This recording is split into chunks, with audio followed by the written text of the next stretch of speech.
예수는 Есүс бол Христ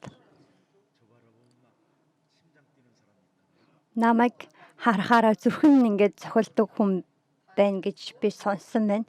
Тэр чинь нөгөө нэг юм нууцлаг зүйлд итгэж байгаа одоо хэлбэр байгаа. Намайг харуул амар амгалан зүрх үг нь илүү амар амгалан байх хэрэгтэй.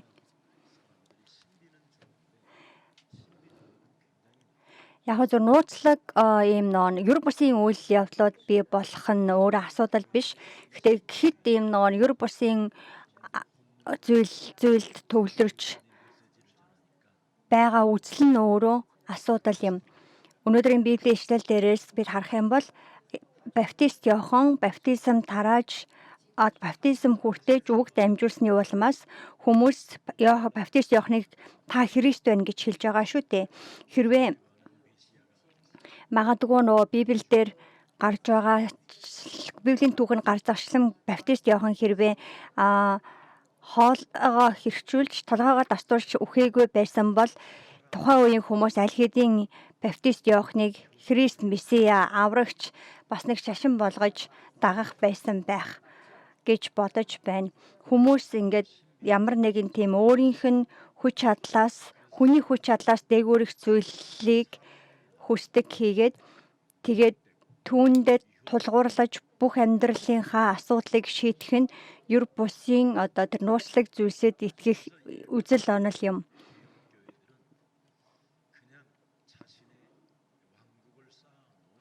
Тэгээ олон том чуулгануудыг бид нар харах юм бол удирдагчид нь өөрийнхөө хаант улсыг байгуулчихсан нэг тийм вант улс шиг том чуулганууд олон байгаа. Яагаад том чуулганууд тийм байдалтай хурж байна вэ гэвэл тэр цуглаанд явж байгаа олон тэр нөгөө нэг дахин шүтэх ер бусын хүчийг дахин шүтэх үзэлтэй хүмүүсийн улмаас тийм зүйл болж байгаа. Мэдээж Есүс Христ бидний эзэн бурхан тэгээ хүний хүчнээс хол давуу зүйлсийг үйлддэг хэдий ч тэр нь бидний итгэлийн гол суурь болж болохгүй.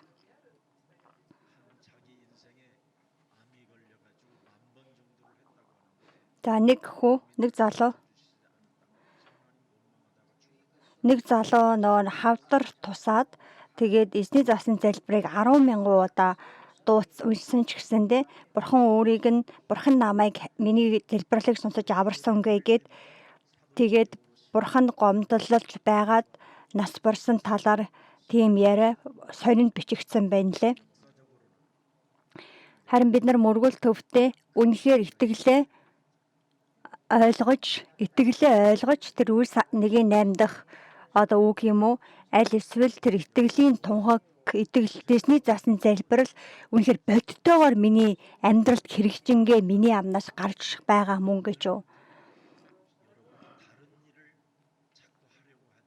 Өөр зүйлс хийх гэж оролдолгүйгээр Эхлэл 3:15 дахь суурь сайн мэдээг өөрийнхөө биед гүнзгий суйрлуулах тэр дасгалжуулалтын дотор орохтун.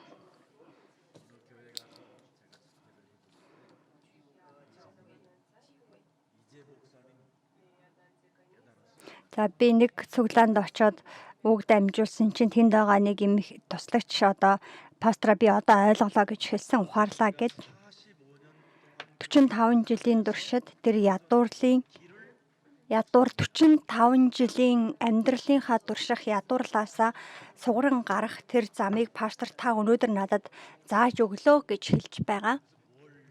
Тэгээ би юуг авсан бэ гэж асуусан чинь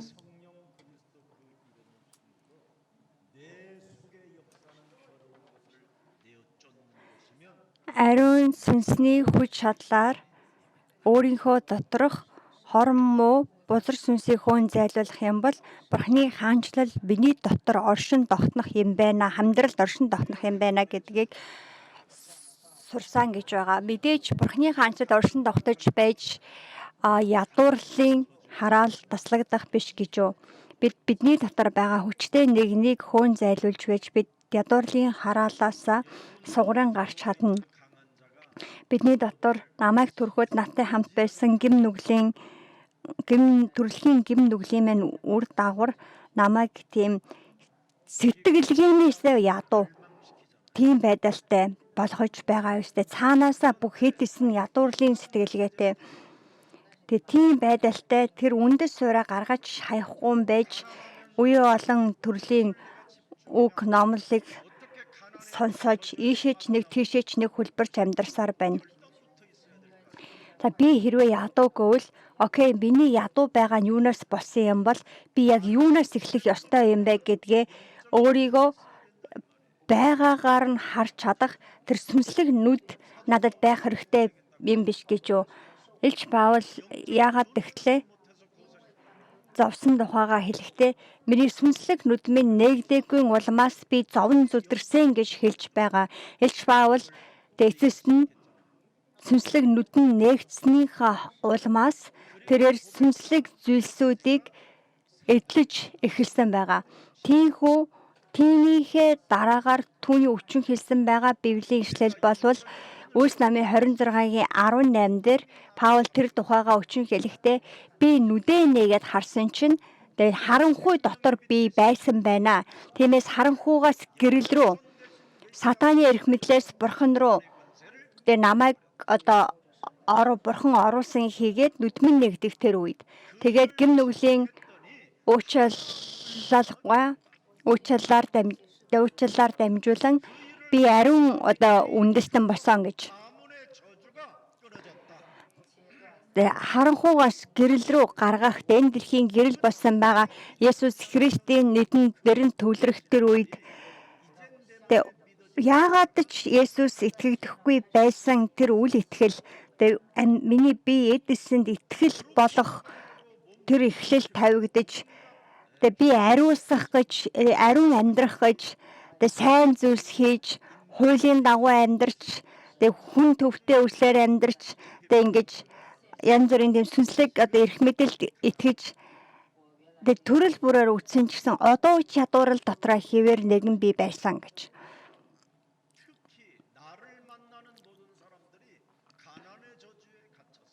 Онцгойлон надтай уулзаж байгаа хүн бүр ядуурлынхаа тэр тойрог дотор хүлээстэй хэвээрээ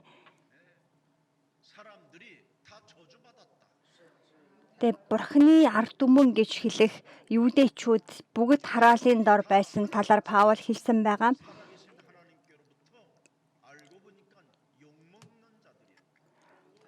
Тэд Бурхнаар хараалгагдсан хүмүүс болсон байсан. Тэгээд Есүс энэ газар дэлхийдээр ирээд Бурхны ард түмэнд хандаж юу гэж хэлсэн байвал ялзарсан хүмүүсээ гэсэн шүү дээ. Ялзрахста хорт могоон удмаа. Та нар эцэгчин болох диаволоос гаралтай гэдэг тэр хараал гэх юм уу?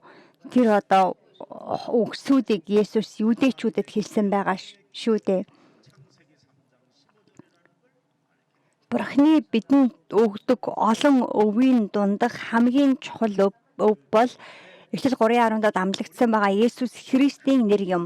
Тэрхүү өв тэр Есүс Христэд бид төвлөрч тэр өвөөр дамжуулан энэ дэлхий рүү бид чиглэн алхах үед түүнийгээ хүлээн авах болно.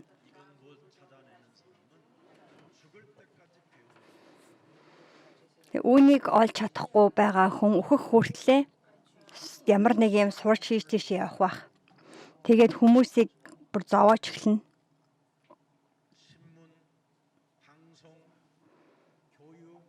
Сонин, хэвлэл, боловсрол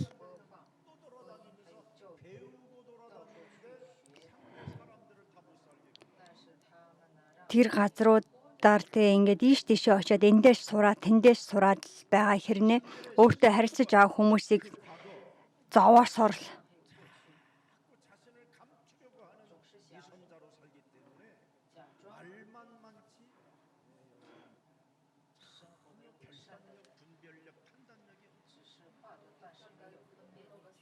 Ийм тентхийн мянган олон юм сураад магадгүй ярих юм ихтэй байх олон үхтэй тэгсэн хэрнээ ялгах чадвар байхгүй.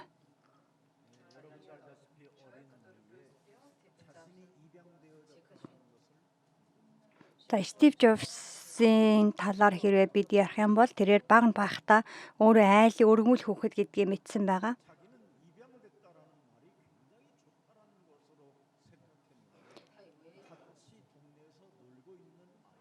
Тэгээд айлт өргүүлсэн гэдэг нь хүүхэд гэдэг нь айгүй уг сайн гоё гэж бодсон гинэ өөрөө ингэ сайнаар тэрийг ингээд задлаж хүлээж авсан чинь хорооных нь хүүхэд нь чи айлд өргүүлсэн бидээд гэж шоолоод тэгээд энэ чи шоолуулахаар би айлд өргүүлсэн гэдэг нь шоолуулахаар зүйл юм уу гэд гайхаад асуусан чинь нөгөө хүүхэд чинь төрсөн эцэг их чинь чамайг хайсан гэсэн үгэ гэж хэлсэн гэн.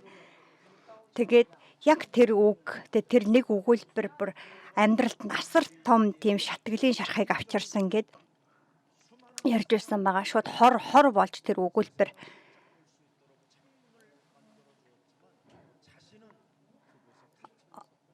ороод тэгээд Стив Жобс интернетийн олон системийг бий болгоод тэгээд олон хүмүүстэй дэлхий бие бинийгээ харж чадах тэр боломжийг өгсөн ч өөрөө нэг жижигхэн тэр бодол дотроо хавчигдсан хിവэрэ.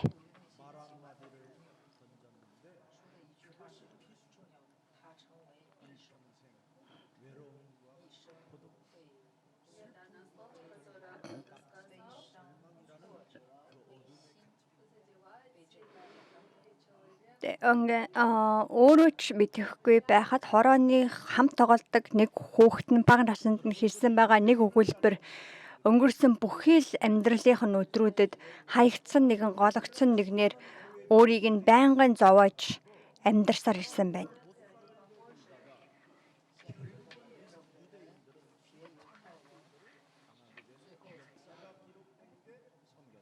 За Библи бол юудэчүүдийн түүхийн талаар, Израильчүүдийн түүхийн талаар гашуун үнийг бичдэг байгаа. Тэд бурхнаар туслагдаж, бурхнаар сонгогдсон ард түмэн байсан ч гэсэндээ бурхныхаа гол мөн чанарын эсрэг амьдрснараа бурханд хаягдаж байсан тэр гашуун түүхийн талаар бичсэн ном бол Библи юм. Сайн мэдээгээр бүх зүйлийг оронгоор эргүүлдэг нэгний хувьд өнгөрсөн өдрийн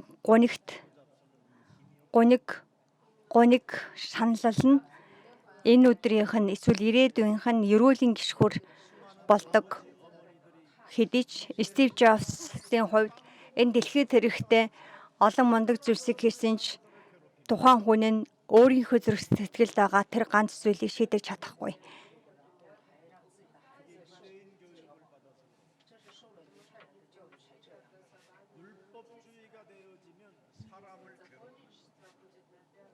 Тэг хүн хуулийн үзэлтэй болвол хүнийг л зовоодог хүн болдог. Тэг хүнийг шүүмжилж, шийтгэж, буруутгаж, буруу зүйлийг нь байнга ярьж тэрнээс илүү юм хийж чадахгүй.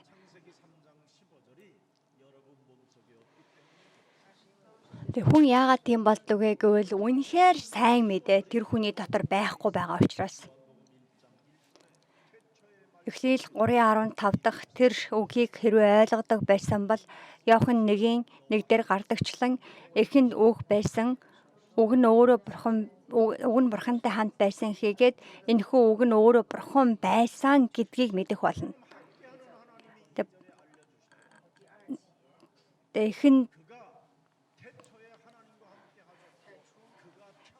Эхэнд бурхантай хамт байсан тэрээр Иохан 1:3 дээр биднийг хүндрэлт нэг амьтай болгохын тулд энэ дэлхий дээр ирсэн амийн гэрэл юм. Иохан 1:4 1:14 дээр хэлэхдээ үг нь махан бий болж бидний дунд оршин хийгээд бид түүний алдрыг харцгаасан энэ нь эвэл нэгүсэл ба үннээр дүүрэн гэсэн байгаа. Тиймээс бид тэр Есүс Христийг хүлээж авах юм бол Иохан 1:12 дээр гардагчлан бурхны хүүхэд болох эрх мэдэл өгөгдөх болно. Юу гэсэн үг бол бусдыг зовоодгүй нэгэн болно.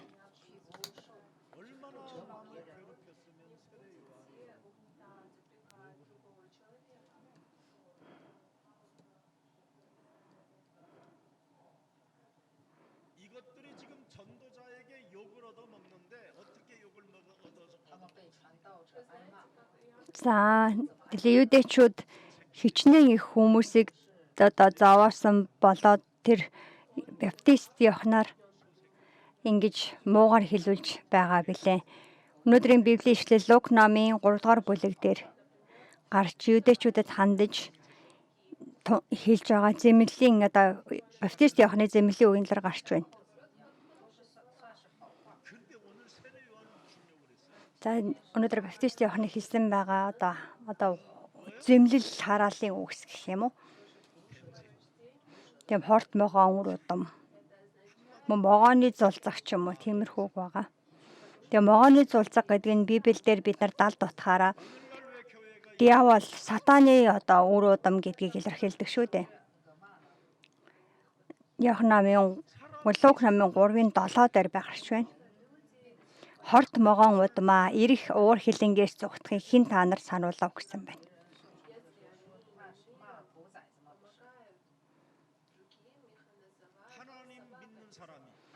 Бурханд итгэдэг хүн бусдыг зовоож эхлэх юм бол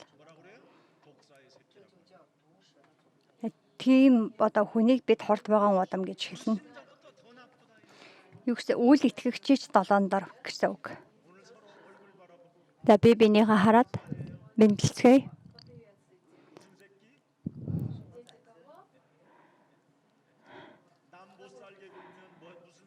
За бусдыг хэрвээ зовоох юм бол бусдыг зовоодог хүнийг хорт могоон удам гэж хэлсэн байна.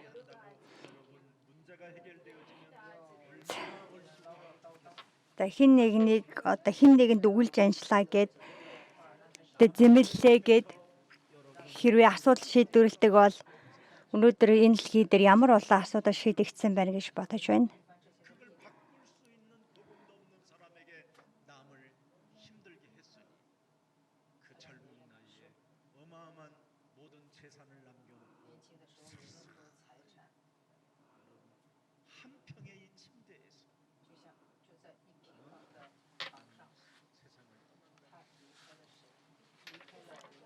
Тэр залуу насндаа амиа алдсан байгаа шүү дээ. Стив Джобс ч гэсэндээ өчнөө олон юм хийсэн ч гэсэндээ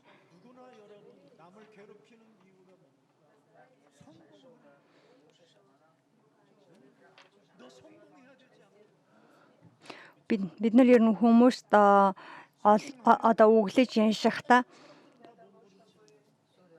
тухайн хүнийг амжилтанд хүрээсэй гэсэндээ хэлж гин гэж хэлдэг шүү дээ. Тэгээ магадгүй үгийн сэтгэл нь ч тийм байгаа. Үгийн сэтгэл нь ихтэй бид нар тийм амжилтын талаар тэгж ярих шаардлага байхгүй. Жинхэнэ амжилтанд хүрэхэд бид туслах ёстой.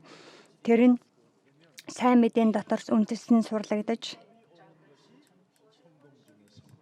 сурлагдах үед ерөөл хариултууд өөрөө аяндаа ирэх нь энэ дэлхийн хамгийн дээд амжилт юм.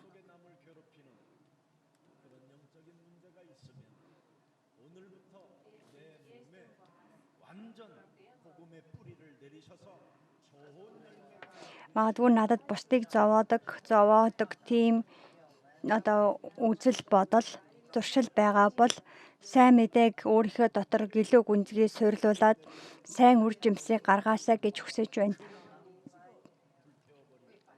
Бид сайн үндэслэж үр жимс гаргахгүй юм бол үр жимс гаргадаггүй мод бүрийг бурхан шатаанаа гэсэн байгаа. Бид гимшил зохистой үр жимс гаргах юм бол бурханы авралыг харах болно гэж бурхан амласан байгаа. Есүс энэ дэлхий дээр ирээд бидэнд өгсөн байгаа үг нь юу вэ гэвэл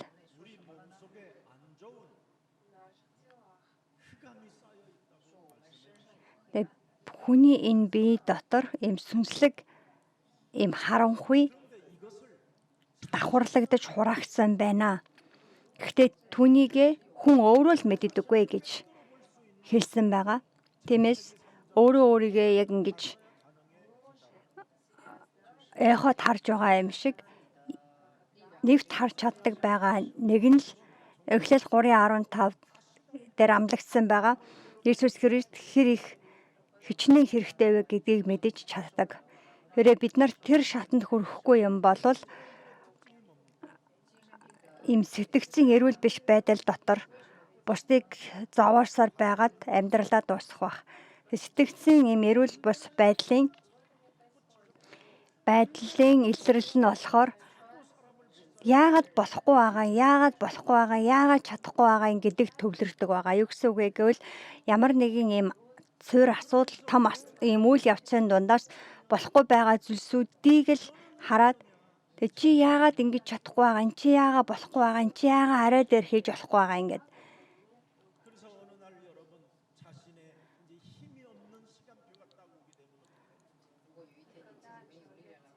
Тэгэж явж байгаад тийм хүн нэг өдөр энэ биенийх нь хүч сүлдэх үед сүнслэг асуудал ирэх өдөр тохиолдох болно. Жихэн сайн сонсохгүй, үг сайн ярьж чадахгүй, зарим зүйлээ санахгүй.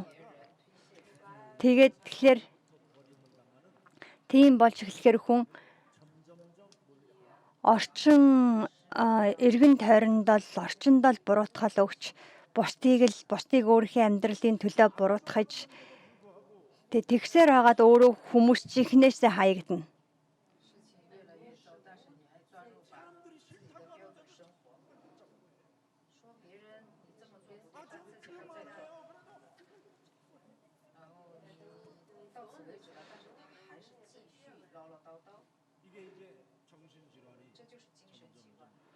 Болохгүй байгаа юмнаас ингэж тасцуураад ингэ хайч чадахгүй. Тийм байдалтай хүмүүс байдаг. Сэтгцийнх нь эрүүл мэнд нэлээд дор байгаа байдлын илрэл юм. Есүс ирээд бидэнд хэлэхдээ хамгийн эхлээд хэлсэн үгэн дагалдагч нартай бүгдийг нь хаяа гэсэн шнэ. Тэгээд шинчил гэсэн үг. Харин бид нар хай гэсэн зүйлийг нь харин ч зэрэгээр тас хадгалаад өөрчил гэсэн зүйлийг огт өөрчлөхгүй байж эзний засан залбирлыг 10,000 удаа уншаад юу өөрчлөгдөх юм. Ямар ч нэг юм сүнслэг хүч байхгүй, ийм сүнслэг үргэлжлэл байхгүй. Тэгээд залбираад байх юм бол тэр нь ингээд хоосон зүйл хийгээд өөрөө илэргээрээ би залбираад байхад яагаад болохгүй байна вэ гэдэг гомдол шаналл хураагдахад хүрдэг. За ариун сүнсний удирдлага гэж юу вэ гэвэл өөрийгөө үгүйсгэж загалмайгаа үрээд бурхныг дагах нь ариун сүнсний удирдламж. Хуучин хүнээ хагалан хаяа гэсэн үг юм. Сайн мэдээний учир шалтгаан. Сайн мэдээг хүлээж авсан хүний хийх ёстой үйлдэл. Тийм нэгэн ариун сүнс тэр хүний дотор орших хийгээд бурхан тийм хүнийг өөрийнхөө ариун сүнсний сүм болгож ариун сүнс өөртөө үргэлж хамт байна гэдгийг мэдэрнэ. Ариун сүнс заах болно, ариун сүнс сануулгах болно, ариун сүнс жинхэнэ амар амгаланг бурхнаас хүлээн авч өгөх болно. Тэгээ Есүсийн айлцсан үгс байгаа. Тиймээс ариун сүнсний дүргэлтийг хүлээж авах юм бол бүгд аяндаа боломжтой болдог. Есүсийн амьд сэрүүндээ бидэнд өгсөн байгаа боловсрал юм.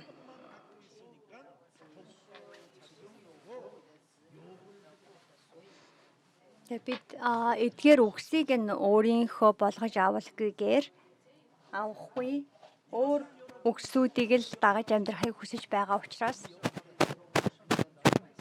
тийм байдалтай байгаа хүнийг Библи хорт могон удам гэж нэрлэж байгаа.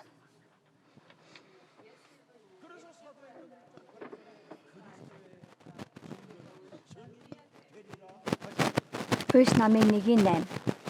гэрчлэлтэй гэрчлэгч.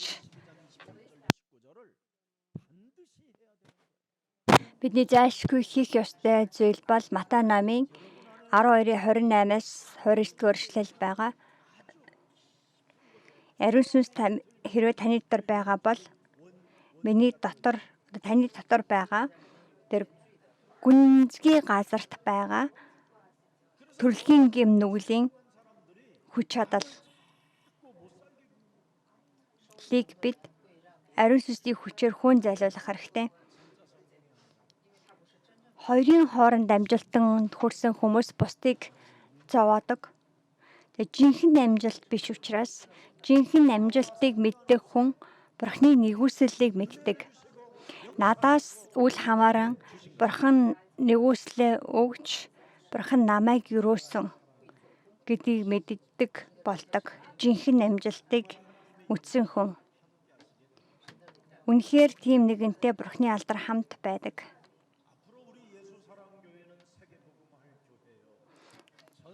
За манай чуулган цаашаа дэлхийн илгээлтийг хийсээр байх болно.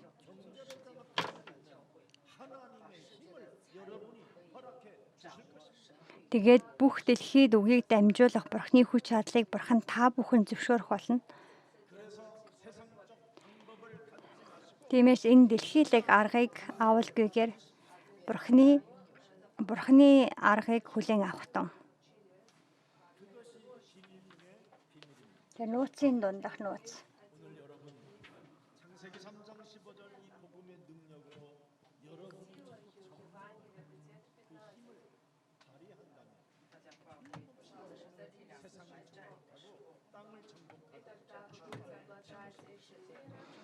Үнэхээр бид Бурханаас ирдэг байгаа жинхэнэ хүч чадлыг хүлээн авах үед битгэл дотор өөрсдийнхөө зүрх сэтгэлийг эзлэж бүх дэлхийг эзлэх болно. Эхлэл номын 1:27 дээр гарч байгаа Бурхны дүр төрх миний дотроос сэргээгдэх үйл явц юм. Харин бид хуучин хүнийхээ зуршил дотор ямар нэгэн зүйлийг эзлэх гэж оролдож байгаа учраас л хүмүүсээ надтай уулзсан байгаа хүмүүст амар амгаланг биш, харин тэр хүмүүст ийм төвхтэй байдлыг өгч байгаа. Тэг хүн төрлөختөнд Бурхны дүр төрхөөр бүтээгдсэн. Үүнийг мэдвэл бид үнэхээр бүх эзлэн авагчийн замаар амьдрах болно. Эзлэн авагчийн утга нь сүнслэг тэмцлийн талаар хэлж байгаа юм. Нүдэнд харагдахгүй сатаны уруу таталтай бидний өдрүүдэд байнга байсаар. Тэгээд сатан нүдэнд харагдахгүйгээр биднийг харанхуугаар барьсаар байгаа.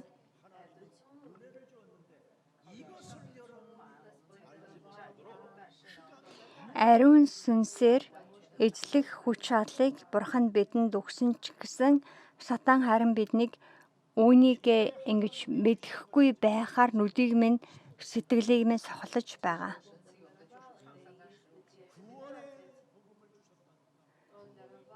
Бурхан бидэнд авралын сайн мэдээг өгсөн. Баярын мэдээ. Үргэлж ийм ерөөл сайн мэдээ хүлээж авах учраар тэр авралын сайн мэдээг Бурхан бидэнд өгсөн байгаа. Тэгээ нүдэнд үл харагдах харанхуй хүч чадал, хараал, үхэл, там, сатаныг ялах тэр эрх мэдлийг сайн мэдээгээр дамжуулж бидэнд өгсөн.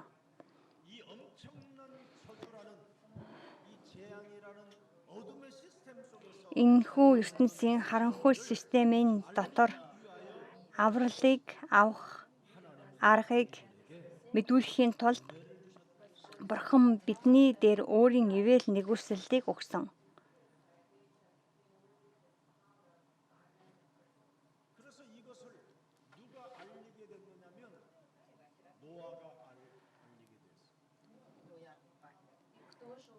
За хуучин гэрээн дээр гарч байгаа Нова байгаа. За хөвгч авдар. хөвгч авдрыг барих үеэрээ тэрээр авралын талаар хашгирсаар байсан байгаа. Тэр хөвгч авдар дотор орох юм бол хөвгч авдарт байгаа хэн ч үхэхгүй гэж. Тэгээ бид Эхлэл 3:17-д амлагдсан байгаа Есүс Христийн дотор байх юм бол тэд хэн ч үхэхгүй гэж. Лот хөвгч авдрын түүхээр дамжуулан бүх дэлхийд харуулсан.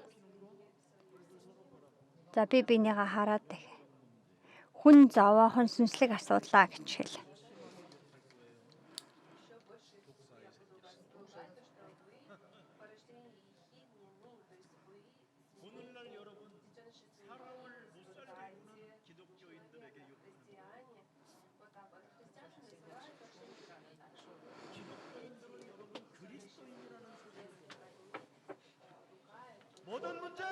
Бүх асуудал дууссан гэж хэлж чадах Христийн хүн. Бид Бурхны хүүхэд. Есүс бол Христ.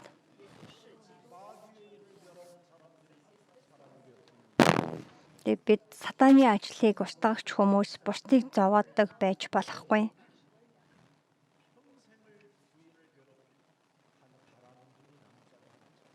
За насаараа эхнэрээ зовоосон яохан явдалтай над дээр ирсэн байгаа. За ямар ч үсэн эхийнхээ хэвлийгээс авахгүйдаа цуглаанд явсан гэж байгаа.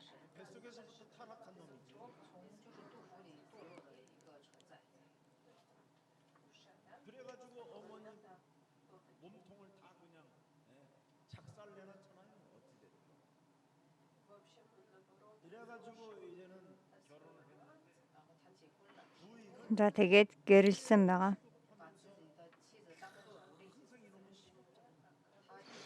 Эхнэрээ яг боошиг ажилуулад өөрөө насаараа ажилгүй амьдарсан байгаа.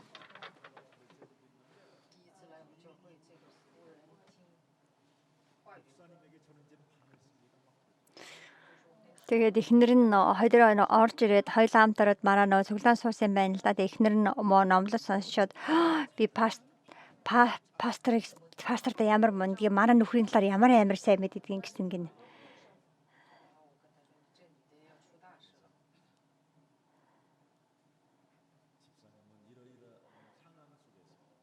За тэгээд нэг би хэлсэн байгаа. Та ийм нөхцөл байдлын донд илүү ингээд тийм хурц ийм хэрсүү байх хэрэгтэй гэж.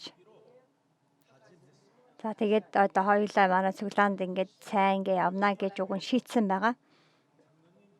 Тэгсэн чинь манай цуглааны нэг чаннууны тусалж үйлчилж байгаад хоёулаа нөгөө нэг тэгээд улс төрийн талаар ярьсан байна л да. Ардын нам.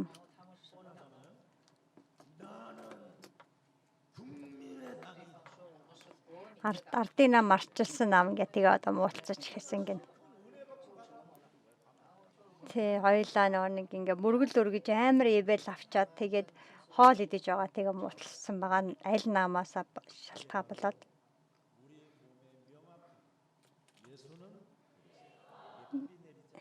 Тэгээ бидний биеийн дотор тодорхойгоор Есүс Христ бүрэн суйрлаагүй учраас тийм үйл явдал болж байгаа.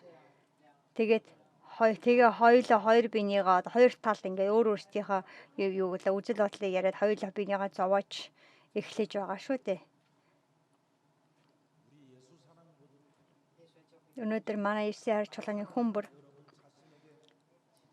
өөртөө нэг л зүйлийг эхлүүл. Сатан хорт могоон зан чанараа гаргаж хай.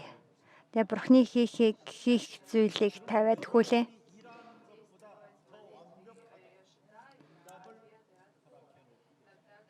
Тэгээ Бурхан таны ажилласнаас ч илүү бүрэн төгс ивэлийг бэлдсэн байх болно. Эзэн бол Христ амьд оршигч Бурхны хүмүүс. Еврей 13:8. Есүс Христ өчигдөрч өнөөдөрч хэвээрээ гэвэд мөнхөд хэвээрээ. Амен.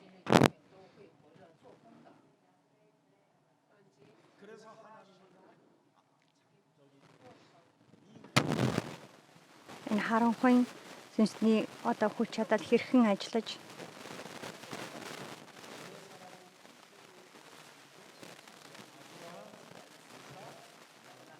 одоо Бурхны хүмүүс хэрхэн амжилтанд хүрдэг вэ гэдэг талаар 4 хүний түүхийг Библиэлд бичсэн байдаг байгаа. Эхлэл номонд тэр нь Авраам, Исаак, Яаков, Йосеф юм. Авраамийн хамгийн сайн хийсэн зүйл нь үл итгэлээ гаргаж хайсан байгаа явдал. Тэгээ Авраам хайсан, үл итгэлээ хайсан. Тэгээд үл итгэлээ хайсан байгаа нэгэн дээр Бурхан ерөөлийн үндэс болох ерөөлийг өгсөн байгаа. Тиймээс та бүхэн ч гэсэндээ хорд могоон удам байхаа орхиод Бурхны өв болохоор шийдвэр гаргаасаа гэж хүсэж байна. За Исаак ч гэсэн Бурхны амлалтанд итгээд ингээд 100 дахин их үр жимс гарах тэр ерөөлийг авсан хүн байгаа.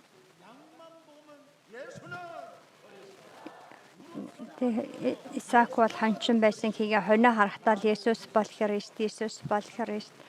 Намайг миний орноос, миний оронд Бурхан сайн мэдээ болох хургийг өгсөн. Би дайснуудынхаа хаалгыг эзлэхэд болно гэдэг энэхүү одоо амлалтын гэрээнд итгэсэн байгаа. Тэгээ Исаак бол сүнслэг тэмцлийн мэрэгжилтэн. Тэгээс Бурхан Исаакийг 100 дахин өрөөж шемийн уруудмыг түүнээс гаргасан байгаа. Яаков бол Есүс Христ Бурхны сайн мэдээний нууцнд бүрэн суйрлахгүй суйрлагынхаа төлөөсөнд 20 жил зовсон хүн. Тэгээд дараа нь сайн мэдээний дотор суйрлагдсны дараа Бурхан Яаковыг би чамайг цаашид Яаков гэхгүй, чи бол Израиля гэж нэрлсэн байгаа.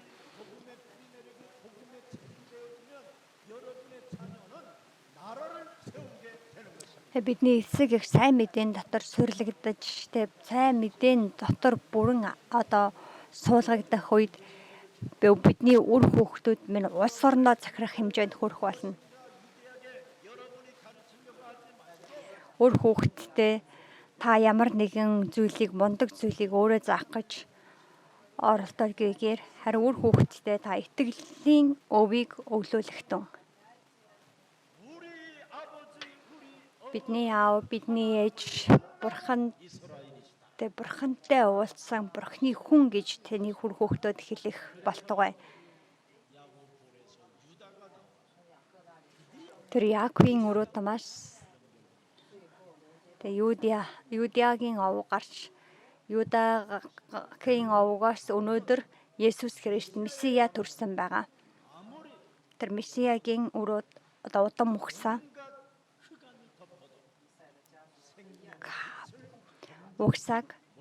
харвал хичнээн харанхуйн үйлс өрнөж байсан ч амийн гэрлийг, амийн удмыг юу ч таслаж дийлээгүй.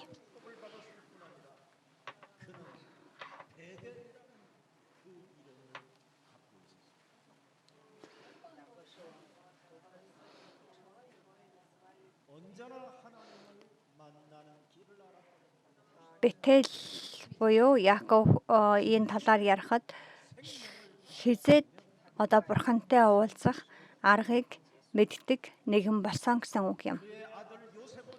Яахийн хүү болох Йосеф Египтийн ерөнхий сайд болоод дэлхийг одоо хөл доороо хөдөлгөх хэмжээний ерөөлийг Бурхан Йосефт өгсөн.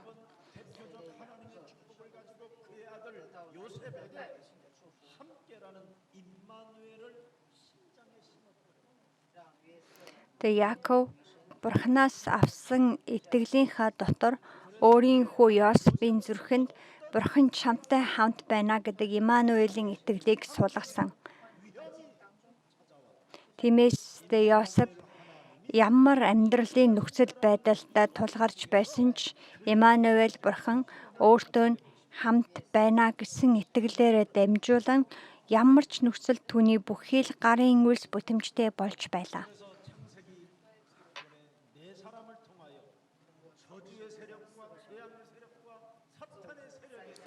Эхлэл номон дээрх 4 хүний түүхээр дамжуулан гай зовлонгийн эрх мэдэл, хараалын эрх мэдлийг хэрхэн ялж гарсан бэ гэдгийг бидэнд бурхан үлгэрлэн харуулсан.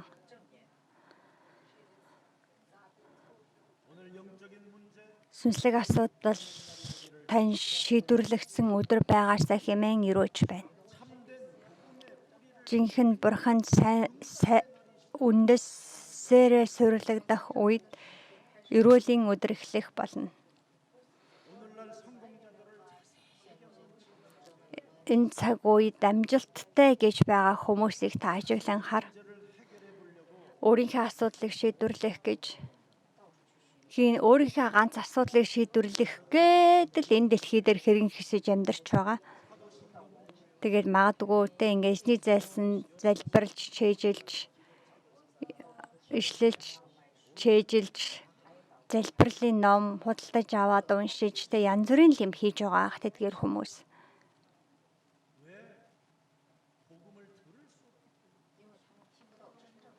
Сайн мэдээг сонсох чадваргүй хүмүүс байна.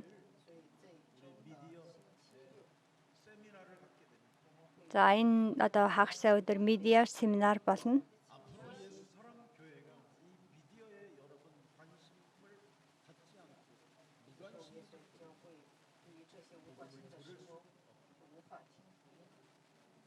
Тэг өнөөдөр чуулган медиа үйлчлэлд анхаарахгүй бол хүмүүс хоошид үг сонсож чадахгүй.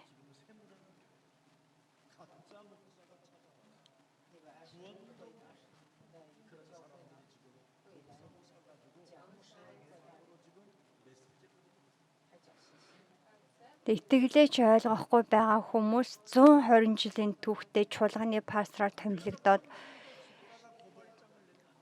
үг дамжуулж байна шүү дээ. Тэгээ түүнийг нь хараад дэвсэж чадахгүй итгэгч нь шүүхэд мэдүүлэг өгж байгаа. Тэгээ авралаа чи пастор та өөрөө авралаа юу гэж боддгийм бэ?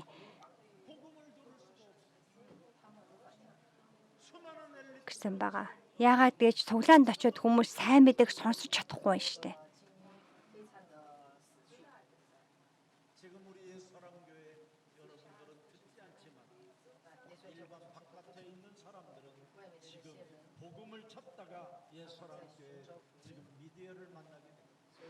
Тэгээ магадгүй та нар өөрсдөө манай цуглааны итгэгчнэр өөртөө үл тоож чухал тооцохгүй байж магадгүй.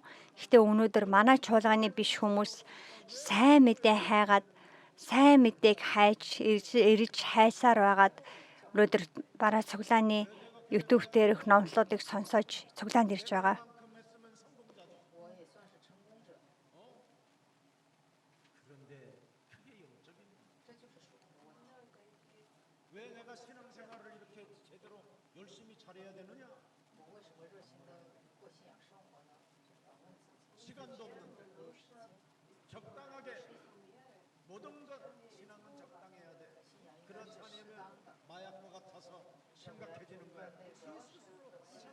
Нэг хүмүүсээ бүр итгэлийн талаар юу гэж ярьдаг гэж итгэлж гисэн одоо хэрэг хэмжээнд тохиромжтой зохистой хэмжээнд хийхгүй бол бараг чи шашны хар тамхи шиг юм болно шүү.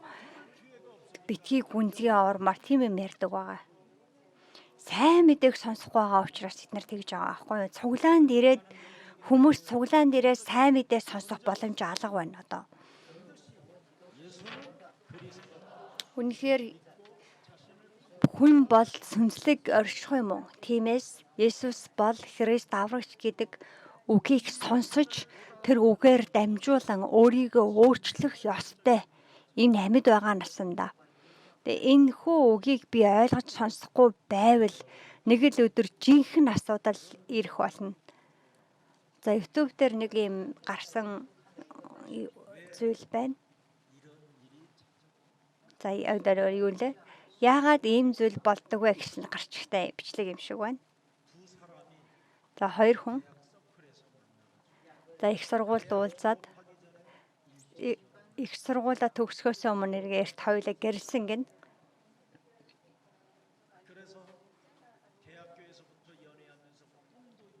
Хоёулаа их сургуульд нөгөө нэг уулзсан болохоор мөрөөдөлтэй, алсын хараатай, жаргалтай амьдарч байгаад тэгээ гэрлээд тэгээ хүүхэд жирэмсэлсэн байгаа.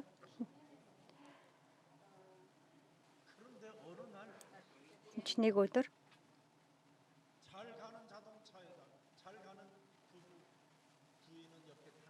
за машинтай явж байгаад за эхнэрийнх нь сууж ирсэн талаас машин дайрч орж ирээд жирэмсэн эхнэр нь одоо насварчсан байгаа.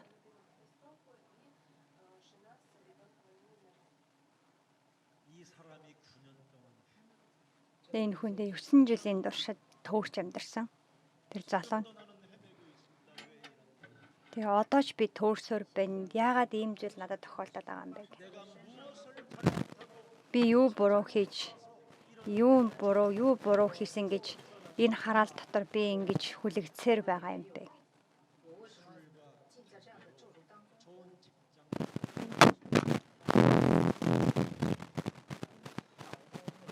Тэгээд арх тамхин дотор орсон. Би ингээ гүнзгий ганцаард дотор байгаа учраас тэг намайг надад туслаач гэсэн утга байгаа. Өнөөдөр амьдрал яг л тийм байна. Бидний амьдралын талбар. Тэг нэг л өдөр хайж ирнэ сүнслэг асуудал. Эфес 6:16 дээрээс харах юм бол галт сум ирнэ гэсэн байгаа. Тэгээ галт сум одоо тарвах өдөр ирнэ гэж.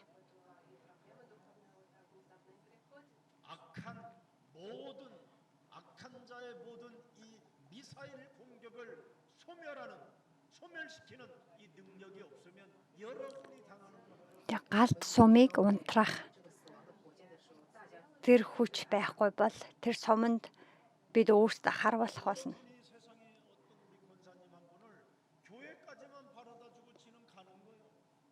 За одоо нэг хүн эхнэрийг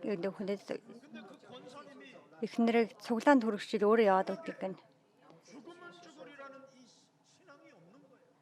Одоо тэгээд эхнэр нь ч гэсэндээ өхүүлж өгье гэсэн итгэл байхгүй нь гэсэн үг.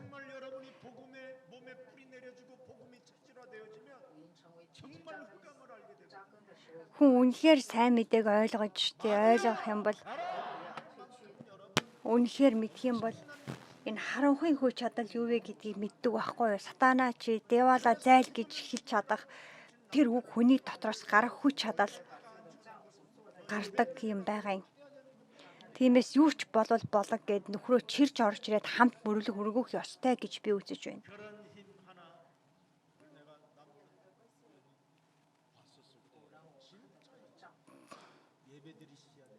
Тэгээ би нөхөрт үнэхээр та мөргөл өргөх хэрэгтэй гэж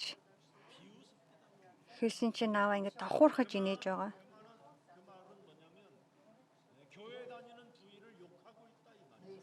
Тэр нь юу гэсэн үг вэ? Цуглаанд явж байгаа эхнэрээ ер нь бол нэг их хүн тэтгэж үзэхгүй байна гэсэн үг.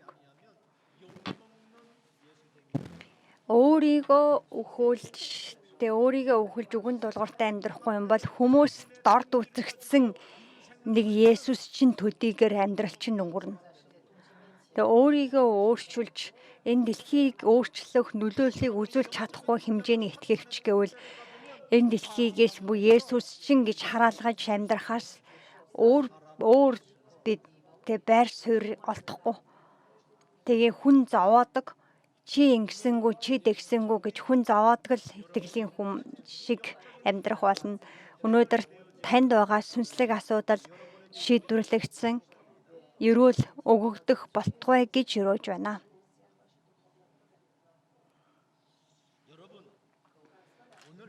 За өнөөдөр сайн мэдээ суйрлагдах суурь байхгүй бол хүмүүс бүгд сайн ер бүсийн одоо тийм хүчинд итгэх одоо төвлөрөх. За одоо тийм сүнслэг одоо тийм ер үсийн одоо зүйлэд итгэдэг үйлс нь яаж илэрч гардаг вэ гэвэл нэг хэсэг нь цуглаантай явж яснаа би биний хараад энэ нэг хэв юм бишээ. Гэлтэй энэ ямар сони ингээл тэгээд хэлж байгаа бол эсвэл нэг сайн мэдэн суурилдаг бол хүн байнгын нэг юм ийшээж тийшээж уруу татагддаг тийм хүн болдог байгаа. Ашаа хуулийн дагуу хүйцэлийн талаар ярил хууль уг нь сайн зүйл. Тэгэхээр хуульчлагдсан үзлээр амьдрах нь сайн биш зүйл.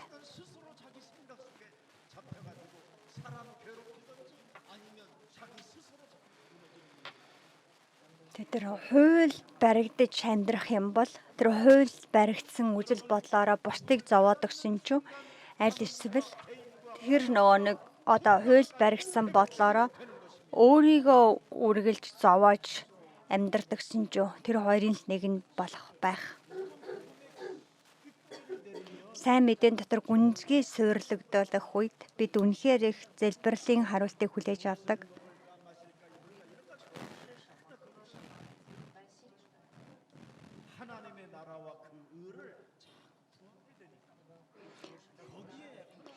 Сайн мэдэн дотор үнслэгдэж суйрлагдсан хүн юу ижид уух вэ гэдэг санаа зовдоггүй байгаа. Учир нь тийм нэгэн төлөвлөгөө цагийнх нь хэрэгцээнийхэн дагуу бурхан хангадаг гэдгийг мэддэг. Өчигдөр хурмын ордонд очисон тэр хурмын ёслолын ордон үнэхээр гоё юм харагдаж байлаа. Тэгээ би багчаанны харагдангууд нь дуудаад хажуудаа суулгаад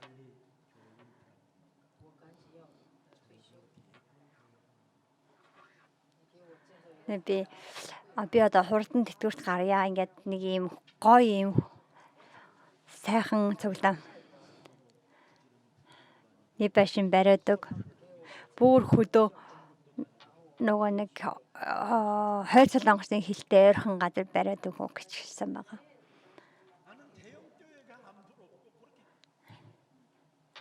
Би том цуглаанд дуртай биш гоё нэг юм гоё сайхан цуглаан гэх юм уу.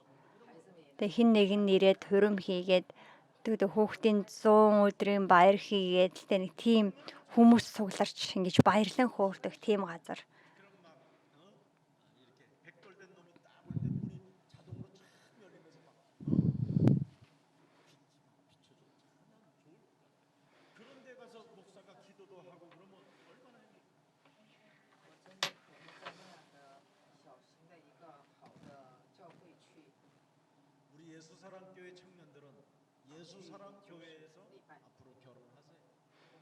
Тэр манай ECR цуглааны залуучууд цаашид цуглаандаа гэрлэх аслаа хийгээрэй.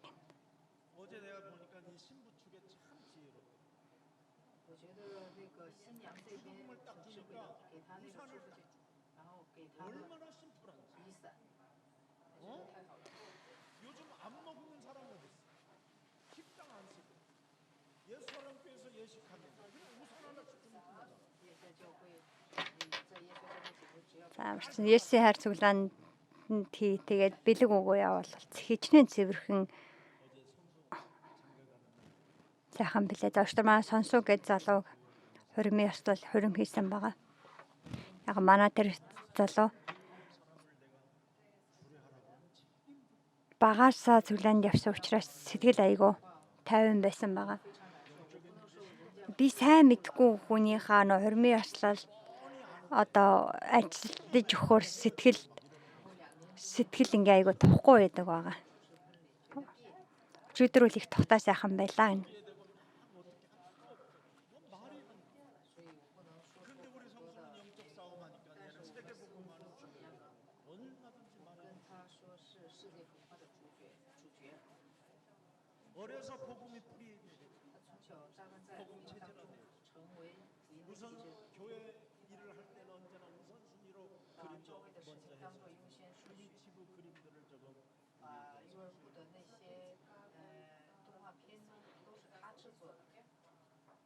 Ярьсан баярлалаа. Бүхий л одоо ажлынхаа чухал байр суурин чуулганы өвчлөлдөө тавьж ирсэн байгаа залуу байгаа.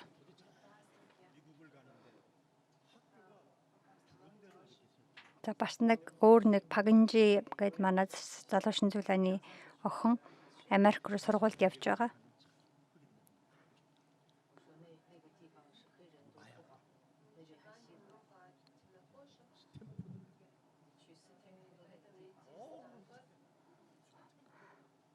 Хоёр сургууль тэнцсэн байгаа. Тэгээ бид энийг сургуулийг ийшээ нь яв гэж хэлж өгсөн.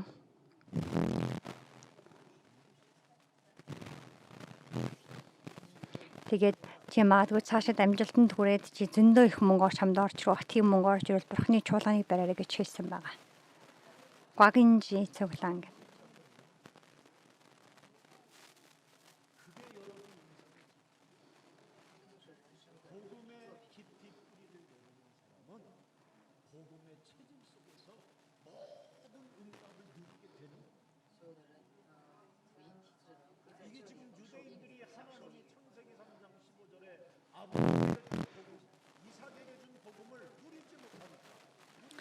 Тэгээ юудэчүүд эцэг өвгөтөнд өгсөн байгаа сайн мэдээний дотор сайн мэдээг эзлэж амьдарч чадахгүй байгаа учраас бид сайн мэдээ гэдэг нэрээрээ хүн бүрийг зовоож байгаа.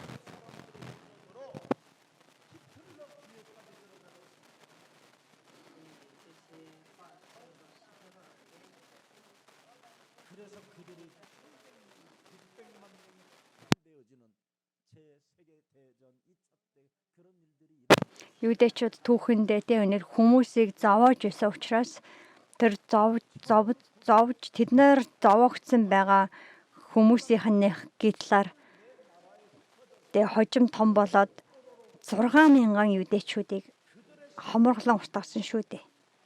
Тэгээ улс үндэстнээ алдах хэмжээнд.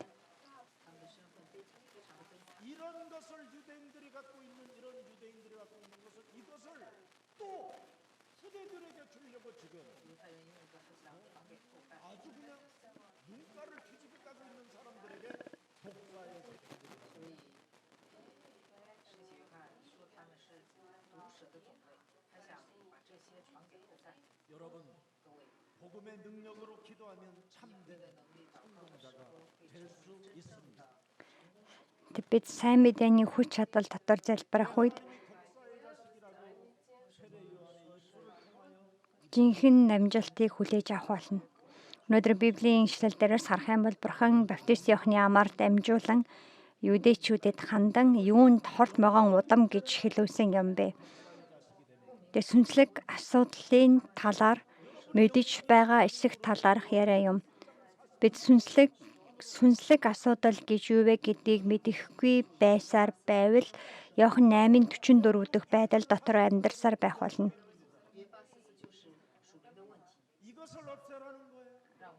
Иохан 8:44. Энэ сүнслэг асуудлаа хаяа гэсэн үг. Үүгээр битгий амьдраа гэсэн үг.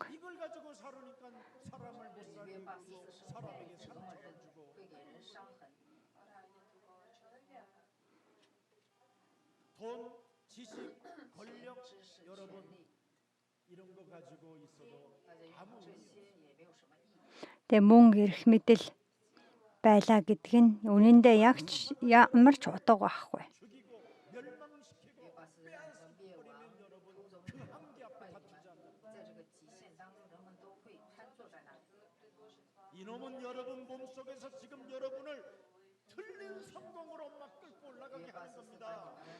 Тэгээ хорон мөсөс бидний дотроос биднийг буруу амжилтаар амьдрах хуцаар биднийг удирцаар байгаа.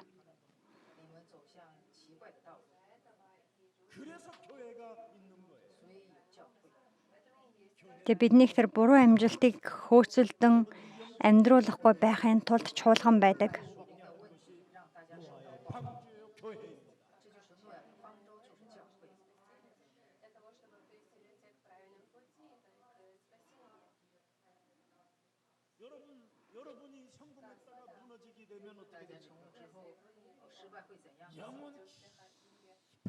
곳에 해결할 길이 없다라는 것을 스스로 알고 有牧师知 자살 道 아니면 解决不了问题，所以人的不是自杀，就是人的状态变得奇怪。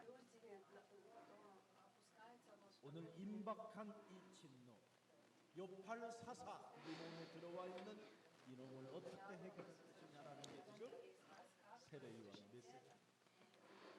神喜悦的信息就是应该怎么解决人里边的问题。 Бидний дотор суйрлагдсан байгаа төрөлхийн гэмүглээр дамжуулан орж ирсэн байгаа харанхуйн сүнсний асуудлыг хэрхэн шийдвэрлэх ёстой вэ гэдэг талаар өгч байгаа заавар бол өнөөдрийн библийн ишлэлд гарч байгаа Баптист Иохны үг юм.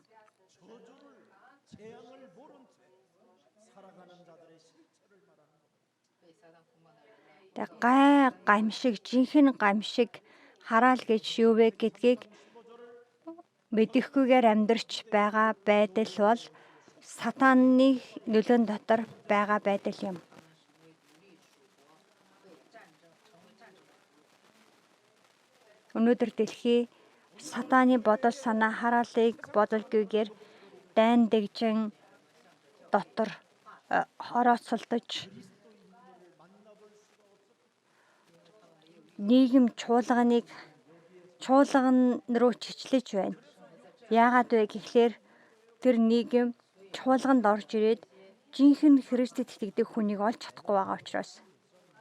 有一个大型教会， 자신에게 압수수색당한 것을 교회를 핍박한다고 이렇게 거짓말을 늘어놓는 然后这个牧师让别人让警察查他，然后他就 내가 그 목사한테 내가 逼迫教会， 내일 보내 然后我给他发邮件， 너한테 압수수색 같지? 어?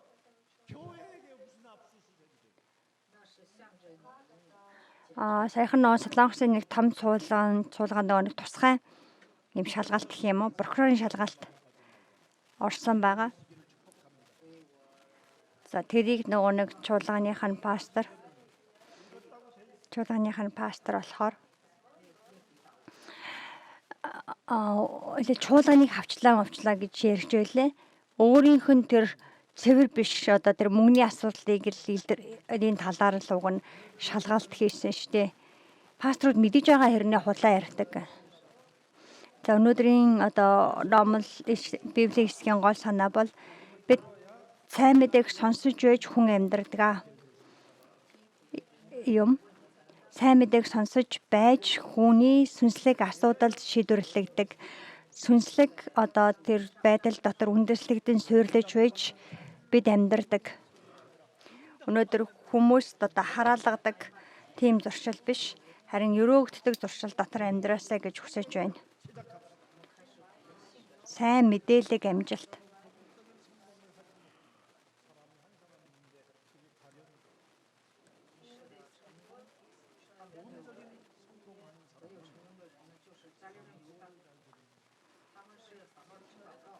За сайн мэдээ суурьтай амжилт.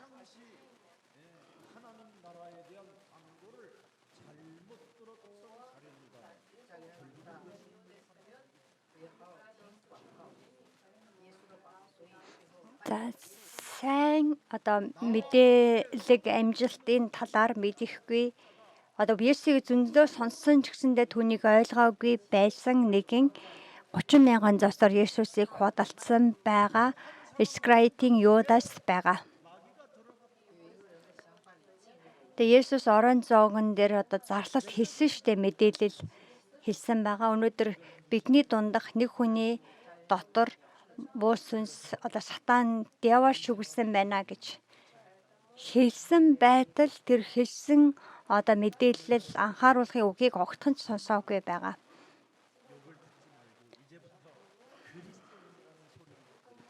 Өнөөдөр тэ бусдаас одоо хараалгах биш харин Христийн хүн гэдэг үгийг сонсдог нэгэн болоосаа гэж хүсэж байна. 8 дугаар ишлэлийг харъя. Лук номын 3:8.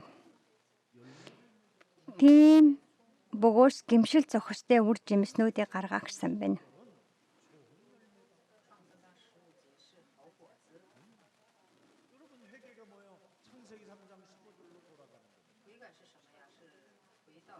그 속에서 뱀의 머리를 깨뜨리는 게 Тэг гимшил гэдэг болбол сайн мэдээрөө бурхан руу эргэх муу сүнсний ажлыг нураах явдал юм. Тэг тийм хүн бусад хүмүүнийг одоо хэцүү байдалд оруулдаггүй.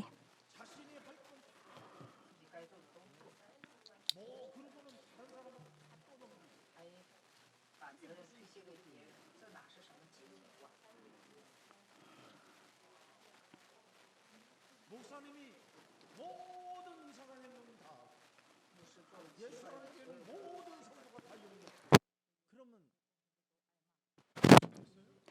За жишээ нь одоо пастор нь өөрөө хүн одоо хийж болохгүй одоо бүх одоо итгэлийн биш үйлдэлийг хийгээд цуглаан нь тэр чигээр хараалгадаг гэвэл болохгүй үстэй. Үнэхээр сүнслэг тэмцэл хийгээд Христийн хүнээр амьдраасаа гэж юрөөй. Бид сайн мэдээний дотор суйрлагдахгүй юм бол бид тэгээд үнэхээр хараал идэх зүйлсийг л хийхэд хүрдэг. Эрүүл ухаантай байх тун хараал идэх амьдралаар амьдралгүй сайн мэдээний дотор үндэслэн суйрлагдах тун бид тийгвэл гимшил цохистой үр жимсийг гаргах болно. Гимшил цохистой үр жимс үгүй юм байж би Авраамийн үр удам гэж сээжэл дэлдээд яах юм бэ? Тэгээ өнөөдөр би 8 дугаар эшлэл дээрээс хойш харах юм бол Баптист Иохан хэлэхдээ бурхангийн чулуунуудыг ч Авраамийн үр удам болгож чадна гэсэн байгаа. За 9-р эшлэл байна. Лук номын 3:9. Модны үндсэнд сүх хэдийнэ зоогдчоо. Иймээс сайн үр жимс ургуулдаггүй аливаа мод шавчигдан галд хаягдах болно.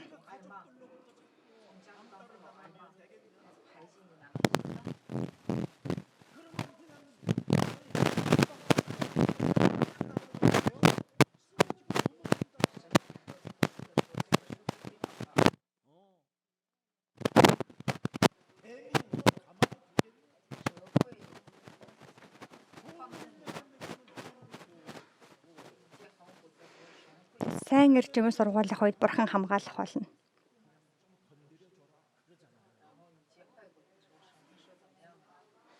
Тэгээд цавчигдан хаягдах мод шиг амьдрч болохгүй.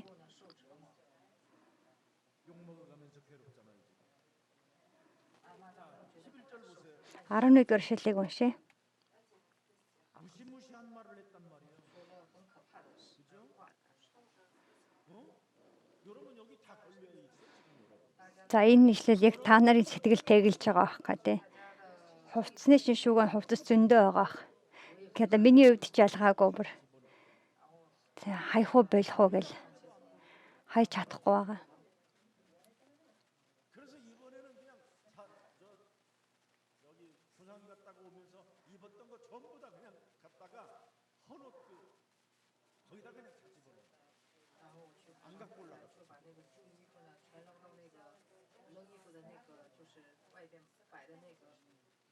세상에 떨어지고 이렇게 해줬는데 그걸 미싱으로 박아가지고도 입어. За ямар ч тааш нөө хувцснуудаасаа нөө сая бүр зөв би бас арай л дэндүү хайж чадахгүй байгаа юм шиг санагдаад хайсан гэж байна. Нэр хуучин хувцас авдаг газарт.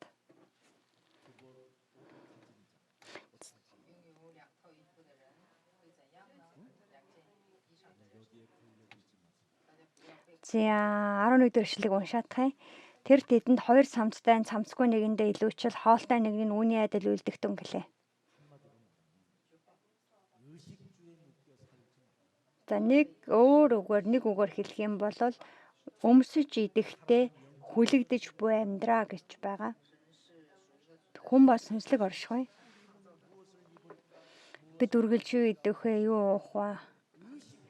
гэдэг тэр юу идэж ууж өмсөж одоо унтах тэр газар таал одоо өдөрчин хүлэгдэж амьдардаг байгаа.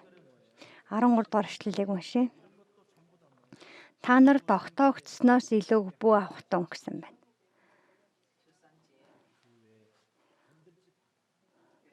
Өгөх авах ёстой зүйлээсээ илүү зүйл бүү гар хүр. 14-р эшлэл дээр те байгаа авдаг хүлсэндөө сэтгэл хангалуун байна гэж байгаа штэ. Авдаг хүлсэндөө л сэтгэл хангалуун бай. Тийм эцэс төгсгөлгүй шунал хүслийн дотор буу амьдр. Шунал хүслээр дамжуулан ирдэг сэтгэлийн зөрчлийг таслаж хай.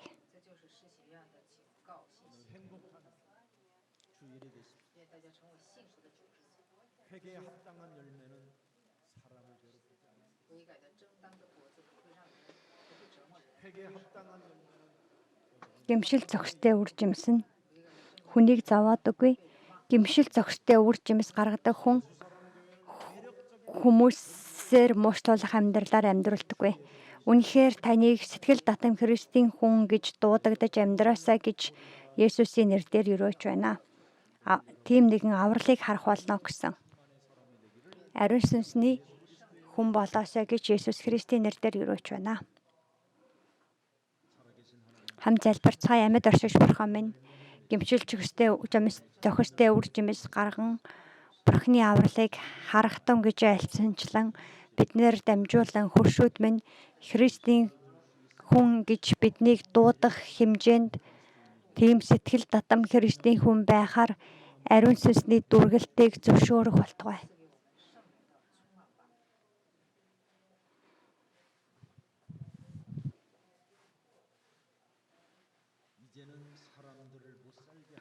Бид хүмүүсийг зовоож амьдрах юм уу? Хүмүүсийг тарчлалгүйгээр сэтгэл татам Христийн хүн болж хуучин хүнийхээ зуршлыг өөрчилж өдөр бүр Христийн дотор шин бүтээлээр амьдрахаар эзний бүхэл ард түмнийг өрөөх болтугай.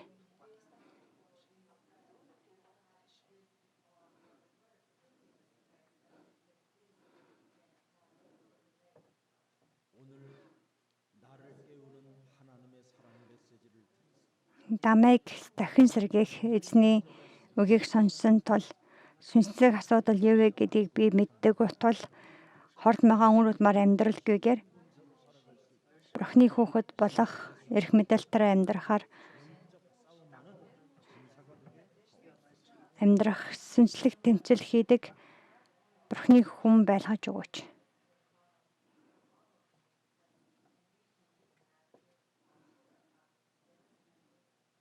복음의 뿌리를 내리고 복음의 체질화하여 이 땅에서 그리스도를 가진 자로 Сайн мэдээний дотор үндэслэгдэн суйрлагдаж Есүс Христийг мэддэг хүнээр Бурхны өгсөн байгаа эрх мэдлийг эдлэн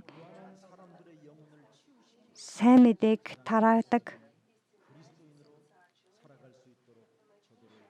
сэтгэл татам Христийн хүнээр Христийн хүн Бурхны гэрчлэгчээр амьдрахаар тэднийг өрөөх болтугай.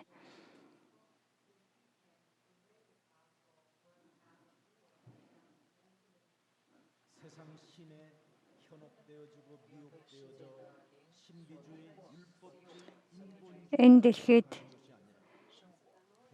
уруу татагдан ер бусын үзэлд итгэж эсвэл хууль дотор хэд хүлэгдэж амьдралгүйгээр сайн мэдээний дотор зөв үндэслэгдэн суйрлагдаж амьдрахаар бидний сүнслэг шинжлэх болтугай.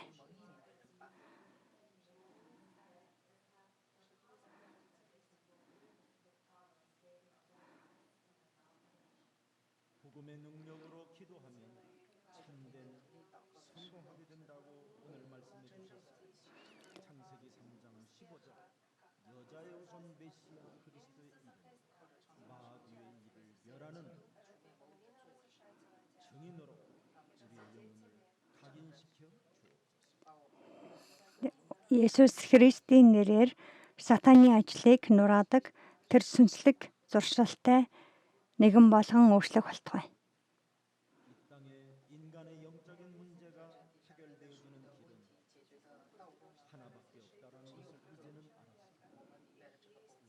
욕먹는 자가 아니라 이제부터 우리를 향하여 그리스도인이라고 불러줄 수 있을 만큼 Бид бусдаар хараалгадаг нэг юм биш.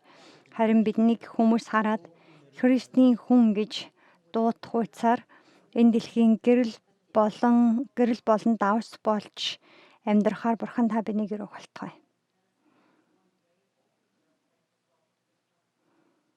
다시는 욕먹는 교인이 아니라 不是挨骂的教徒， 배려하고 이 모든 사람들을 살리는 하나님의 구원을 보는 자가 되게 Тэг бүхий л хүнд авралыг дамжуулдаг Бурхны хүн байхаар өрөөх болтугай.